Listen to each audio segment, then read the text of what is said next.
Bom dia, irmãos, que a paz de Cristo esteja com todos, amém.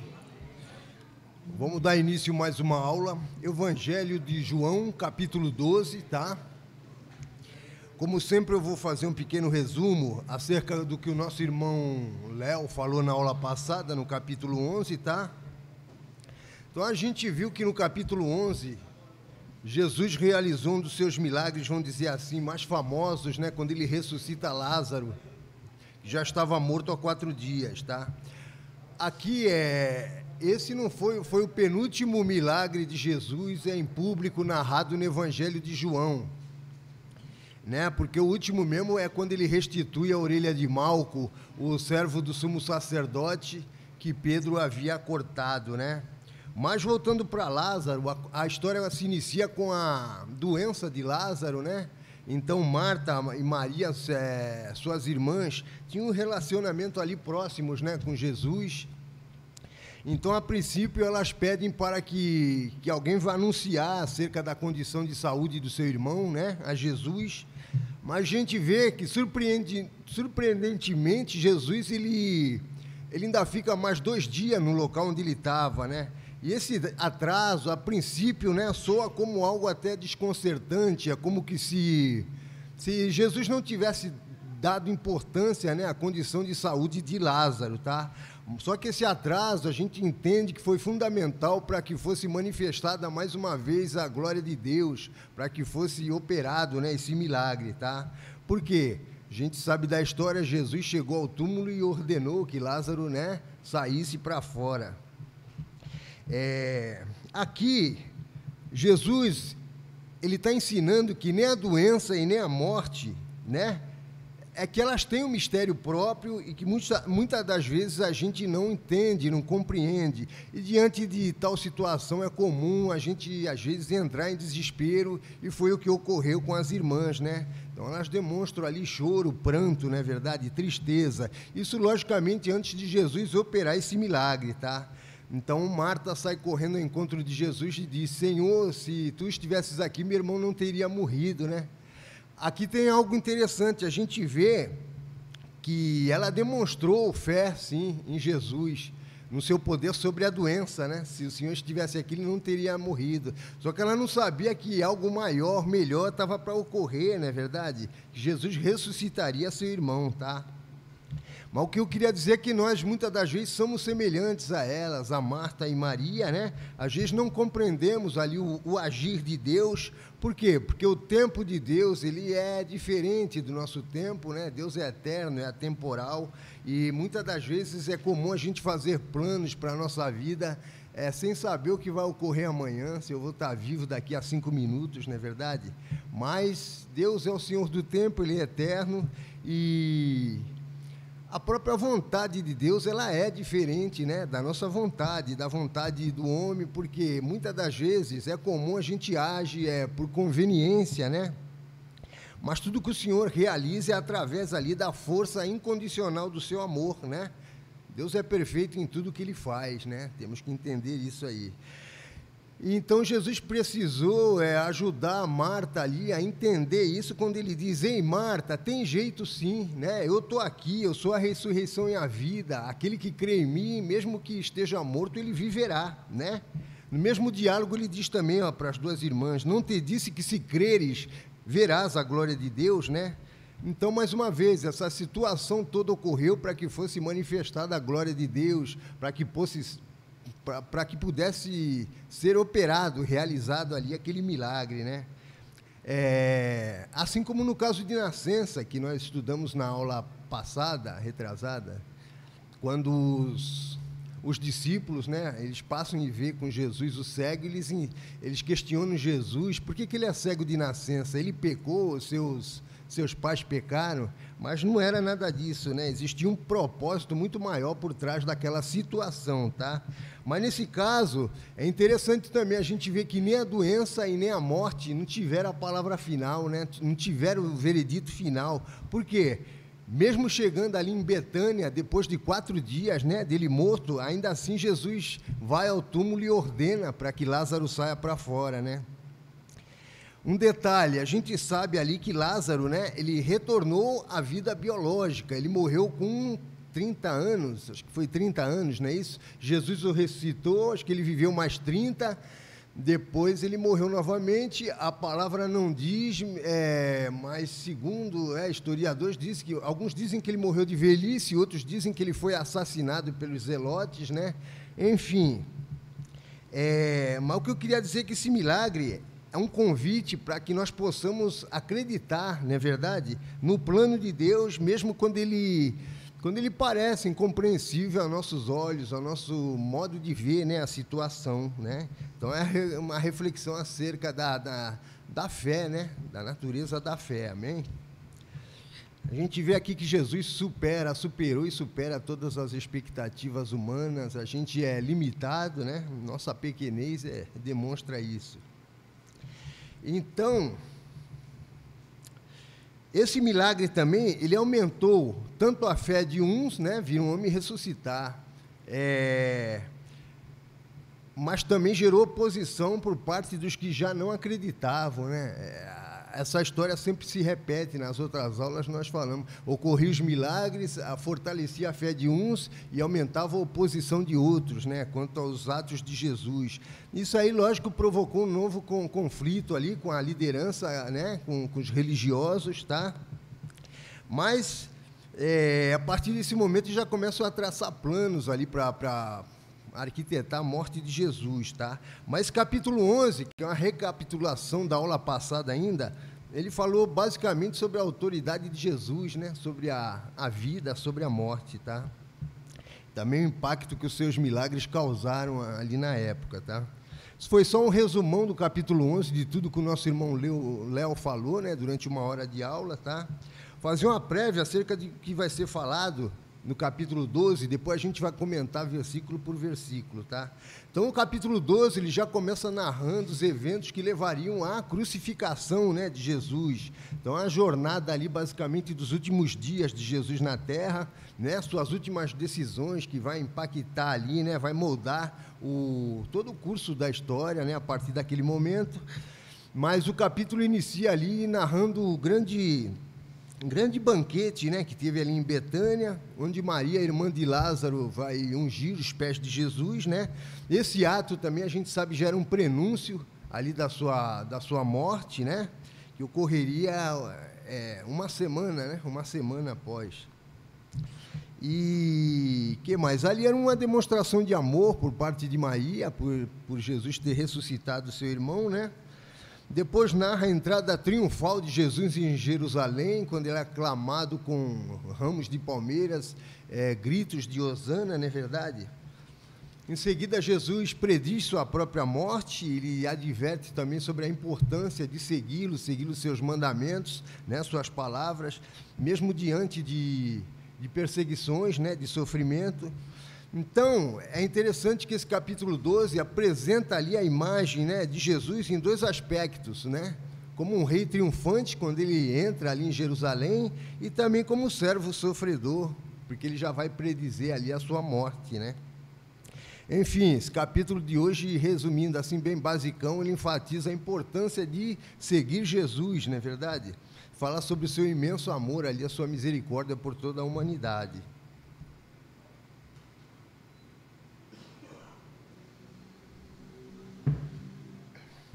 Então, vamos lá, do versículo 1 a 11, fala sobre essa unção em Betânia, tá? Onde Maria vai ungir os pés de Jesus. Depois fala sobre a reação dos apóstolos, né? Principalmente a de Judas ali, Judas Iscariotes. Também um plano aí já para matar Lázaro, né? Depois do versículo 12 ao 19, vai falar sobre a entrada triunfal de Jesus em Jerusalém. Do 20 ao 36, fala sobre a hora de Jesus se aproximando já, né? Onde os gregos também vão procurar e ter com Jesus, querer falar com Jesus. Jesus vai falar da sua morte, do significado ali da cruz. E do versículo 37 ao 50, finaliza falando sobre a incredulidade dos judeus, tá? E depois, no final, tem um resumo ali, um resumão dos seus ensinamentos, tá? Eu vou ler aqui do 1 ao 8, porque é referente ao mesmo assunto. Vamos lá. 6 dias antes da Páscoa, Jesus chegou a Betânia, onde vivia Lázaro, a quem ressuscitara dos mortos. Ali prepararam um jantar para Jesus. Marta servia enquanto Lázaro estava à mesa com ele. Então Maria pegou um frasco de nardo puro, que era um perfume caro, e derramou sobre os pés de Jesus e os enxugou com seus cabelos. E a casa encheu-se com a fragrância do perfume. Mas um dos seus discípulos, Judas Iscariotes, que mais tarde iria traí-lo, fez uma objeção. Porque esse perfume não foi vendido e o dinheiro dado aos pobres, seriam 300 denários. Ele não falou isso por se interessar pelos pobres, mas porque era ladrão. Sendo responsável pela bolsa de dinheiro, costumava tirar o que nela era colocado. Respondeu Jesus: deixe-a em paz, que eu guarde para o dia do meu sepultamento, pois os pobres vocês sempre terão consigo, mas a mim vocês nem sempre terão, tá? Então, Jesus vai para Betânia, né? Voltando lá, capítulo 1, Jesus vai para Betânia, são seis dias, não é isso? Antes da Páscoa, ou seja, isso aí foi num sábado, tá? O sábado, ele começava, na contagem do tempo, ele começava a contar a partir do pôr do sol da sexta-feira, né? Já contava como sábado, tá? Então, ele chega em Betânia, recebido ali com um banquete, com uma ceia, não é verdade? Como eu disse, ocorreu no sábado anterior à crucificação, né? Isso foi num sábado, passou segunda, terça, quarta, quinta, foi crucificado no sábado, na sexta, ressuscitou no domingo, é isso. Mas aqui a gente vê, é interessante a intimidade, né, que Jesus tinha com seus seguidores, né, principalmente esses três irmãos, Marta, Maria e Lázaro, né, porque eles tinham um relacionamento ali estreito, né, com Jesus, um relacionamento especial. E, como eu disse, eles queriam expressar ali sua gratidão por Jesus ter ressuscitado o seu irmão, tá?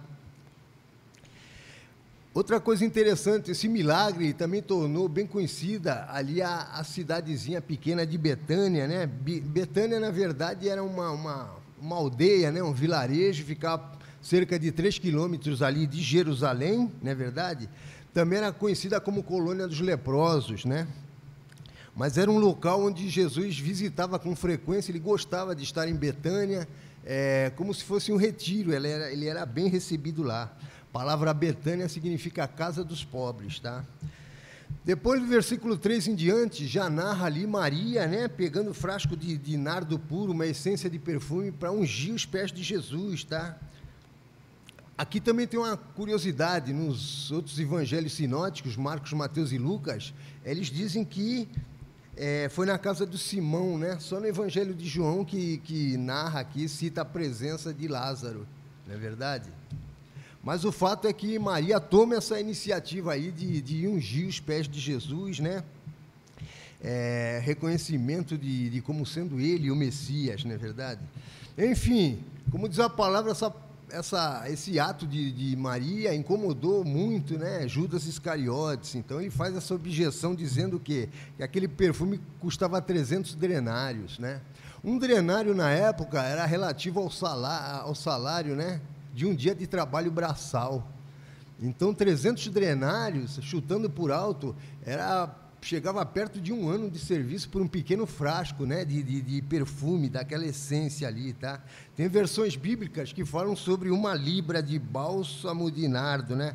Uma libra equivalia a 327 gramas, ou seja, todo jeito era algo bem pequeno e caríssimo, né? Realmente era algo bem caro. E por isso que Judas ele questionou o uso extravagante, né, daquela essência ali, dizendo que poderia ser vendido e doado dinheiro aos pobres, né? Mas a gente sabe que, na verdade, Judas não tinha esse amor todo, né, pelos pobres. Mas ele criticou aquele ato de Maria, por quê? Porque é ele que ficava com a bolsa onde era guardado o dinheiro, as doações, não é verdade? Então, essa sua aparente preocupação, na verdade, era uma máscara para esconder a sua avareza, não é verdade? Por quê? Como aquele perfume foi usado e não vendido, ele perdeu a oportunidade de ganhar uma boa quantia de dinheiro, né? Então, a gente vê aqui que antes de trair Jesus, ele já tinha essa fama aí de ladrão, né?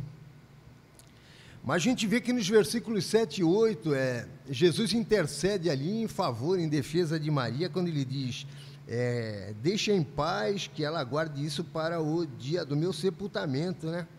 Isso aqui porque esse já era o primeiro passo para o embalsamento, né? Ungir com essência o corpo ali de quem morria, tá? Então, mesmo sem saber, Maria já estava realizando um ato ali, né? Estava prevendo a morte ali de Jesus, que ocorreria, como eu disse, em uma semana. Então, a gente vê que Jesus defende Maria, né? E Jesus revela a verdadeira natureza desse ato, né? Que ali, na verdade, era priorizar a adoração, né, a Jesus, o único digno de adoração, né, o Messias. Em contrapartida, a gente vê aqui que a figura de Judas, né, lembra sobre os perigos de um coração ali ganancioso, egoísta, né, todo tipo de sentimento que, na verdade, nos afasta de Deus.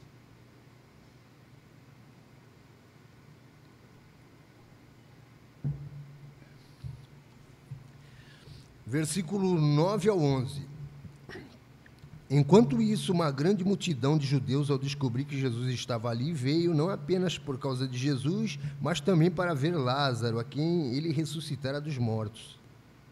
Assim, os chefes dos sacerdotes fizeram planos para matar também Lázaro, pois por causa deles muitos estavam se afastando dos judeus e crendo em Jesus, tá? Então, aqui a gente vê que Lázaro, na verdade, se tornou ali uma atração local, não é verdade? Porque, a princípio, o povo ia atrás de Jesus para testemunhar os seus milagres. E agora, o povo podia ir ver ao mesmo tempo, né, junto, Jesus que realizava os milagres e Lázaro, o homem que morreu e foi ressuscitado, né? Então, isso fez com que a liderança religiosa organizasse já um conselho, né, para tramar a morte de Lázaro.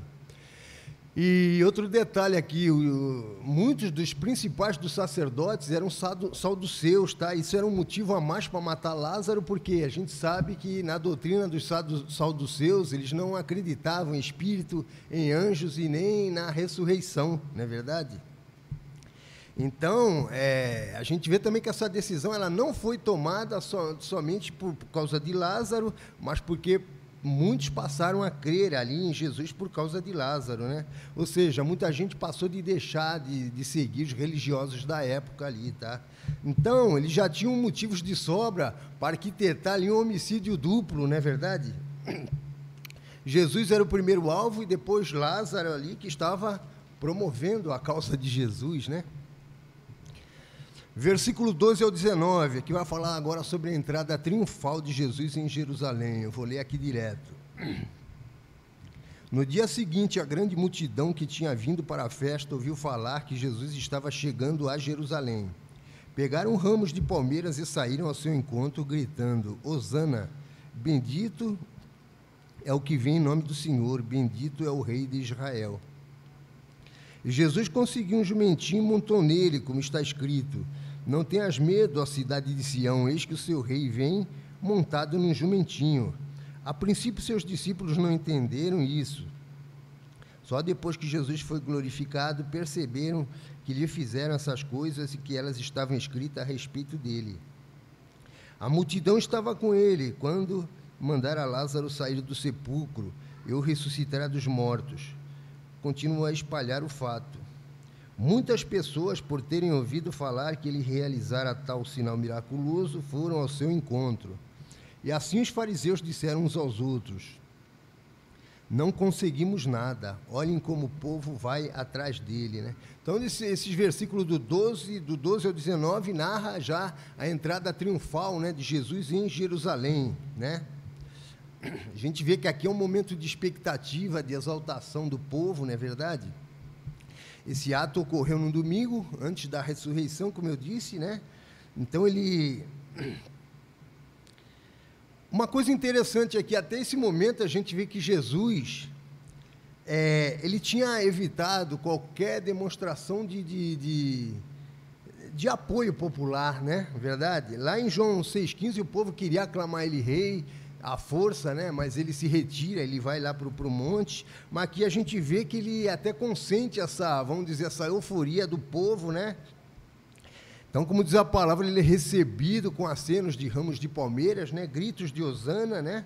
O aceno com ramos, na época, comemorava também a vitória sobre o inimigo, tá? E também a recepção de um rei, de um novo rei, tinha esse significado.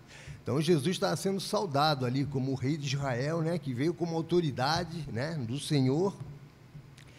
Se a gente vê essa cena aqui também, ela é rica em simbolismo, porque é interessante, Jesus não entra em Jerusalém montado num cavalo ali imponente, majestoso, né, como faria um conquistador terreno, um rei humano, né, mas sim montado num jumentinho.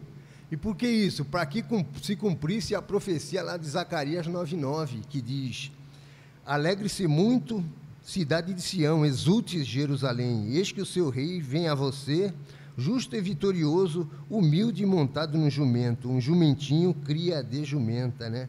Então, aqui Jesus é clamado publicamente, né, como o Messias, rei de Israel, tá?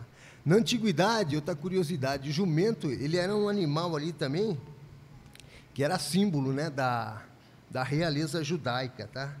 Então, ele entra em Israel ali, aclamado com gritos de hosana, né? A palavra hosana, ela tem um significado de súplica, né? Implorando, salve-nos, Senhor, tá? Então, essa palavra foi proferida pelo aquele povo sofrido ali de Israel, não é verdade? Enquanto Jesus passava. Mas só que o entendimento deles era diferente. A esperança do povo era de que Jesus libertasse o povo ali do jugo, né, de Roma. Eles pensavam que Jesus ocuparia o trono vago ali, que ele desse sequência, que estabelecesse o reino, né, de Davi, tá? Então, a expectativa era que Jesus libertasse o povo ali, a nação, né, da opressão de Roma. Depois, o versículo 16 diz: a princípio os discípulos não entenderam, né? Aqui se refere ao significado profético ali do ato de Jesus, que eles só foram entender depois de tudo consumado, não é verdade? Que eles foram entender o significado dessa profecia narrada lá no Antigo Testamento, tá? Foi só aí que eles foram entender verdadeiramente o plano de Deus. Depois, do versículo 17 ao 19, fala sobre um grupo de peregrinos, né, que ouviram falar do milagre de Lázaro. Então, eles foram ao encontro de Jesus, né, clamando Jesus como um herói nacional ali, tá? E a gente vê que essa onda ali de popularidade já começou a perturbar, né, os fariseus, não é verdade? Então, com pessimismo, eles declaram ali que todos já estavam, né, seguindo a Jesus, tá? Aqui evidencia, né, lógico, a decepção dos fariseus, que estavam perdendo terreno por causa da popularidade de Jesus, tá? E a gente vai ver que essa série de eventos também só contribuiu para, né, conduzir Jesus ali à morte, à crucificação.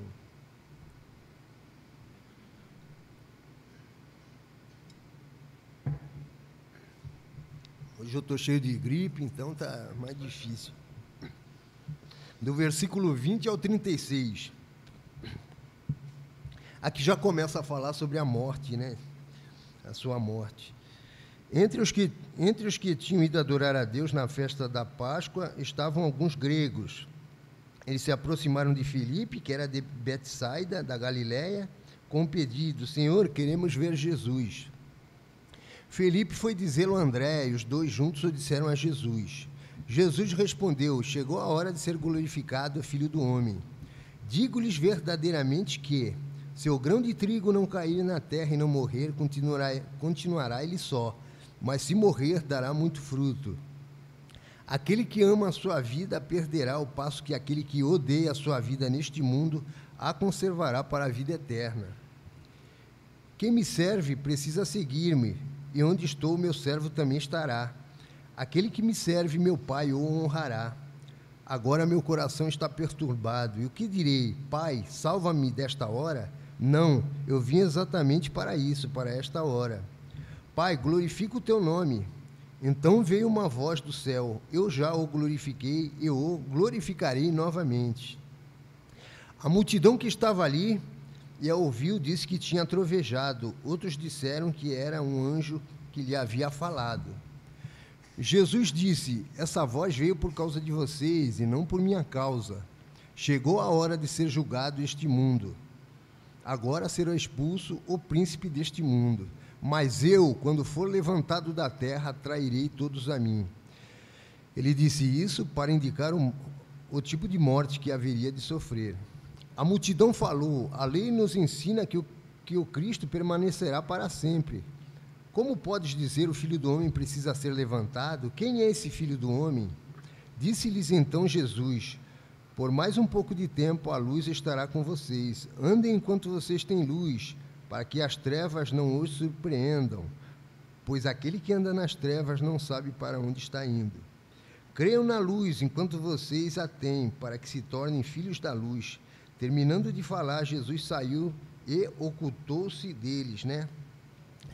Então, voltando lá, versículo 20, inicia narrando dos gregos, né, que queriam ver Jesus, tá? Então, esses gregos se dirigem ali a Felipe, talvez por Felipe ser um nome grego também, né? Dos 12 discípulos era de Felipe e André, que tinham nomes que são gregos, tá? Felipe, por sua vez, vai até André, né? E os dois vão até Jesus, tá? Esse fato aqui também indica que esses gregos, eles eram prosélitos, né? Nós estudamos isso aí quando estava estudando o Antigo Testamento, né? Prosélito, o estrangeiro naturalizado ali, né? Se convertia ao judaísmo e eram também circuncidados. Pode falar, Bezerra.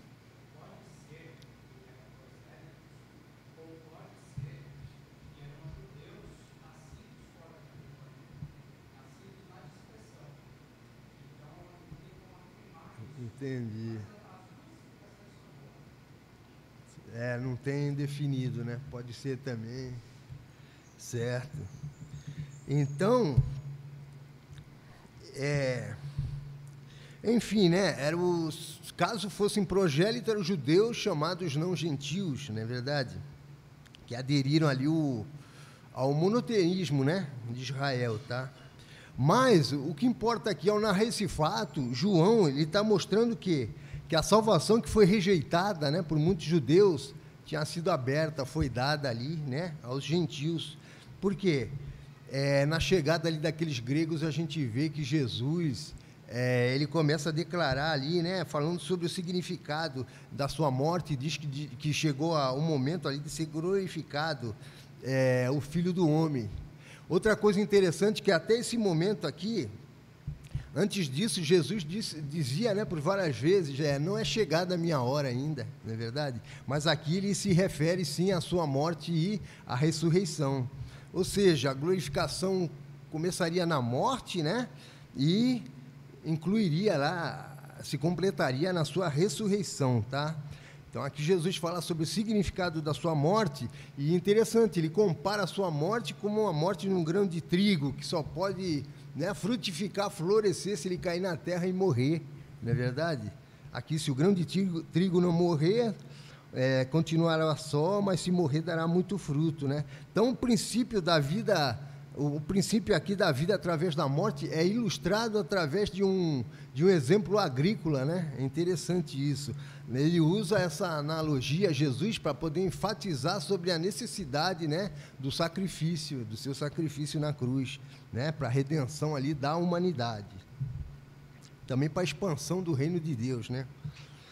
Depois, versículo 25 e 26, onde diz: quem ama a sua vida a perderá, e o que aborrece a sua vida nesse mundo a conservará para a eternidade. Aqui Jesus está querendo dizer que o que procura ajuntar, né, nessa vida que é perecível, vai acabar perecendo juntamente, né? Mas o que se desapega das coisas do mundo e prioriza o reino de Deus, com certeza ele vai estar se preparando para a eternidade, né? Aqui também a expressão aborrece, né, significa servir a Cristo, né? Porque servir a Cristo envolve, né, compromisso, um sacrifício pessoal, tá? E por que nós servimos a Cristo?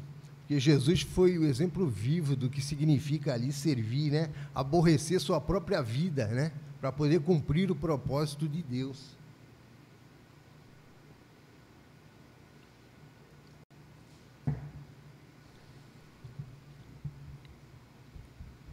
Então Jesus, volta a dizer, ele tinha consciência, né, do preço que ele pagaria, né, do seu sacrifício ali, em cumprimento do papel ali como redentor, né? Então ele tinha uma noção ali da agonia que ele passaria ali no Getsêmani, tá?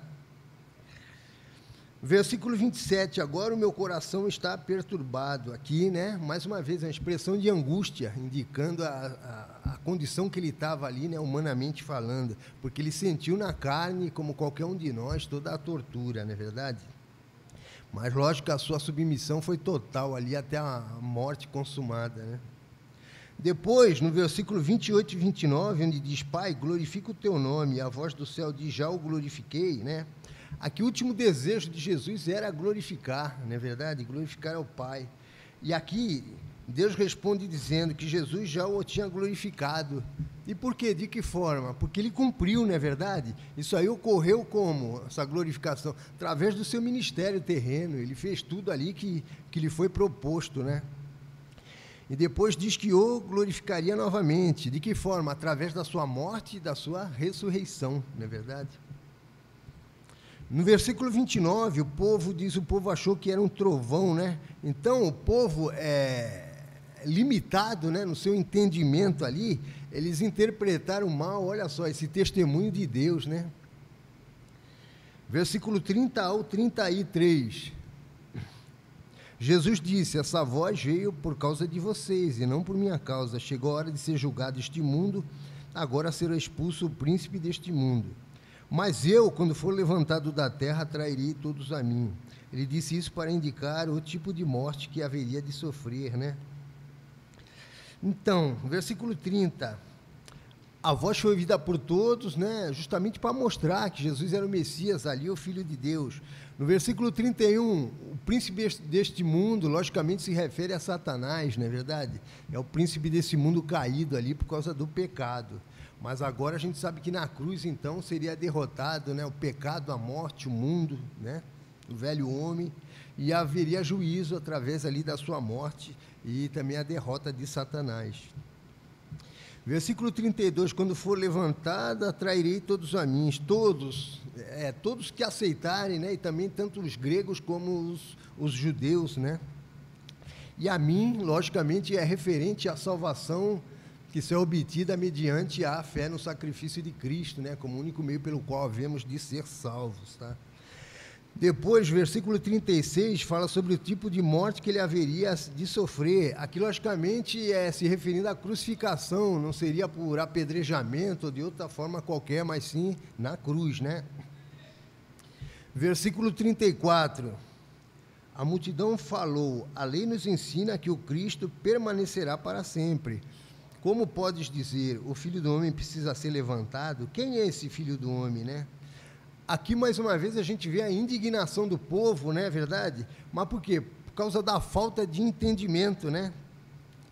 Para eles, esse Filho do Homem não se encaixava ali nas expectativas da profecia messiânica, não é verdade? Então, olha só, toda aquela expectativa que eles alimentaram quando viram Jesus adentrar ali em Jerusalém montado no jumentinho, né? Tudo aquilo ali foi desfeito. Por quê? Para os israelitas, Jesus jamais morreria. E esse pensamento, esse sentimento era baseado lá em Isaías 9:7, que diz assim, ó, ele estenderá o seu domínio e haverá paz sem fim sobre o trono de Davi, sobre o seu reino, estabelecido e mantido com justiça e retidão, desde agora e para sempre. O zelo do Senhor dos Exércitos fará isso, né? Então, por causa dessa passagem, né, uma delas, só que eles não conheciam o plano de Deus na sua totalidade, tudo que haveria de ocorrer, né? Verso 35 e 36. Disse-lhes então Jesus, por mais um pouco de tempo a luz estará entre vocês. Andem enquanto vocês têm luz, para que as trevas não os surpreendam. Pois aqueles que andam nas trevas não sabem para onde está indo. Creiam na luz enquanto vocês a têm, para que se tornem filhos da luz. Terminando de falar, Jesus saiu e ocultou-se deles. Então, quando Jesus diz, por pouco tempo ainda terão a luz com vocês, lógico, ele estava referindo de si próprio, né? Porque O momento da sua morte, da crucificação, estava se aproximando. E sua vontade é que o povo guardasse sua mensagem, suas palavras, não é verdade? Guardasse seus ensinamentos. Agora, do versículo 37 ao 43, vai falar sobre a incredulidade dos judeus. Não vou ler aqui direto. Mesmo depois que Jesus fez todos aqueles sinais miraculosos, não creram nele. Isso aconteceu para se cumprir a palavra do profeta Isaías, que disse: Senhor, quem creu em nossa mensagem e a quem foi revelado o braço do Senhor? Por essa razão eles não podiam crer, porque, como disse Isaías no outro lugar, cegou seus olhos e endureceu os seus corações, para que não vejam com os olhos, nem entendam com o coração, nem se converta e o oscure. Isaías disse isso porque viu a glória de Jesus e falou sobre ele. Ainda assim, muitos líderes dos judeus creram nele, mas por causa dos fariseus, não confessavam a sua fé com medo de serem expulsos da sinagoga. E o verso 43, pois preferiam a aprovação dos homens do que a aprovação de Deus, né? Então, voltando lá no versículo 37, a gente vê que é notório ali, né, explícito a incredulidade, né, daquele povo ali, porque nem os milagres, né, que Jesus operou, a quantia de milagres ali, conseguiu mexer com eles, despertar a fé desses homens, né? Mas a gente vê que essa falta de fé também estava em concordância com o que a palavra de Deus dizia, né? Isaías 53:1, quem creu em nossa mensagem, a quem foi revelado o braço do Senhor, né? Eu li só o primeiro versículo, mas Isaías 53, do 1 até o versículo 12, ele fala, explica com detalhe, tudo isso aqui é interessante. E João, ele citou, então, essa passagem aí do Velho Testamento, né, para mostrar que essa rejeição a Jesus já era, né, antevista, já era prevista ali, né, nas Escrituras. Nos versículos 39 e 40, diz, eles não podiam crer. Ou seja, a dureza, né, do coração deles fez com que isso aí fosse inevitável, com que eles agissem dessa forma, tá? Então, essa rejeição aí, as palavras de Jesus, a sua mensagem, né, essa rejeição ao extremo, fez o quê? Com que eles perdessem, né, a total capacidade ali de crer. E por eles rejeitarem a verdade, né, Deus endureceu o coração deles, como diz a palavra, tá? Aqui, se a gente for lembrar, buscar lá no Antigo Testamento, foi semelhante ao que ocorreu, né, com o Faraó, né, que rejeitou por diversas vezes a palavra de Deus ali através de Moisés.